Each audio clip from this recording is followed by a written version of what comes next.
Hindi totoo na laway lang ang puhunan sa pagiging ahente.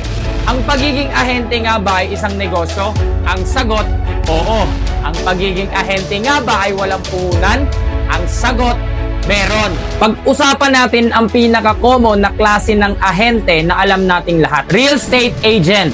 Sila yung kadalasan nating makikita sa mga online malls na nag-aalok o nagbebenta ng iba't ibang klase ng ari-arian gaya ng bahay at lupa, commercial properties at industrial. Kumikita sila sa pamamagitan ng komisyon at walang daily basis income. Pangalawa, insurance agent. Sila yung kadalasan na nag-aalok ng health insurance, credit insurance, and property insurance. Kagaya ng real estate agent, sila rin ay nakabase lamang sa komisyon. Nakadepende yung laki ng income sa laki ng benta. At para sa kaalaman ng karamihan, hindi totoo na laway lang ang puhunan sa pagiging ahente.